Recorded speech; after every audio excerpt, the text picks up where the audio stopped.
నమస్తే, welcome to NSTV news. ముందుగా ముఖ్యాంశాలు. మెట్పల్లి తెలంగాణ మైనారిటీ పాఠశాల మరియు జూనియర్ కళాశాలలో జరిగిన ప్రత్యేక కార్యక్రమంలో ప్రధాన అతిథిగా పాల్గొన్న విశ్రాంత ప్రిన్సిపల్ రచయిత కాలమిస్ట్ డాక్టర్ బుర్రా మధుసూదన్ రెడ్డి మాట్లాడుతూ, విద్యతో పాటు సంస్కారం, వినయం తోడైతేనే విద్యార్థులు తమ లక్ష్యాలను చేరుకోవచ్చని సూచించారు. సైన్స్ రంగంలో పరిశోధనలు చేసే స్థాయికి చేరుకోవడం విద్యార్థుల లక్ష్యంగా ఉండాలని, శాస్త్రీయ దృక్పథంతో ముందుకు సాగాలని ఆయన ప్రేరేపించారు. ఫేస్బుక్లో పెట్టుకుంటే నాకు తెలిసింది, కానీ ఇది ఒక మినీ కంప్యూటర్. పిల్లలకి అంత తెలుసు. ఈ టెక్నికల్ స్కిల్స్ తెలవాలి. దీన్ని ఎట్లా నా బాగు కోసం దీన్ని ఎంత వాడుకోవాలో తెలవాలి. మీ అందరి దగ్గర స్మార్ట్ ఫోన్ ఉండొచ్చు. ఇవాళ నీకు ఒక సబ్జెక్టు చదవాలి, బుక్ లేదు. For example bores atomic model చదవాలి, బుక్ లేదు. ఎవరిని అడిగినా ఇచ్చలేడు. కొట్టు గూగుల్లోకి పోయి, గూగుల్ అమ్మని అడుగు బోర్స్ అటామిక్ మోడల్ అని. గూగుల్ అమ్మ ఒడిలో అన్ని వస్తుంది, బోర్స్ అటామిక్ మోడల్ మొత్తం చెప్తుంది. అట్లా చదవాలి. పనికిరాని వాటి కోసం కానీ ఇది వాడేది. Whatever you want to no.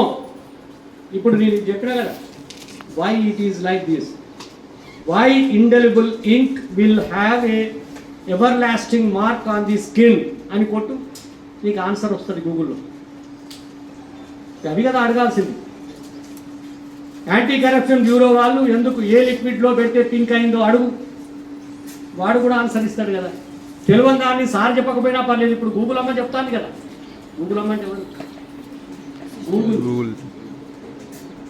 Google cell phone దానికి వాడండి. పనికి ఒక దేశం ఇలాంటివి ఎన్ని దేశాలు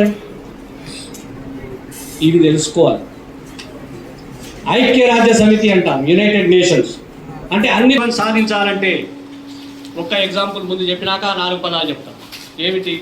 లాస్ట్ ఇయర్ హైదరాబాద్లో ఒక అమ్మాయి అప్పుడే ఇంజనీరింగ్ అయిపోయింది. ఇప్పుడు ఇంటర్మీడియట్ సెకండ్ ఇయర్లో ఉన్న వాళ్ళు ఇంకొక 4 ఏళ్ళు అయితే ఏమవుతుంది? ఇంజనీరింగ్ అయిపోతుంది.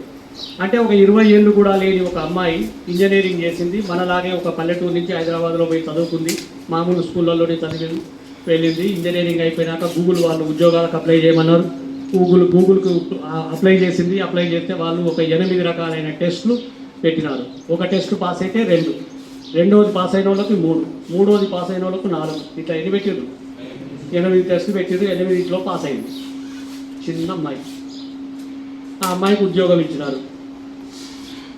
ఉద్యోగంలో శాలరీ కూడా చెప్పారు. మీరందరూ కొంచెం గట్టి కూర్చొని కింద పడకండి. ఆ అమ్మాయికి శాలరీ ఎంత ఇచ్చిందో చెప్ప, సంవత్సరానికి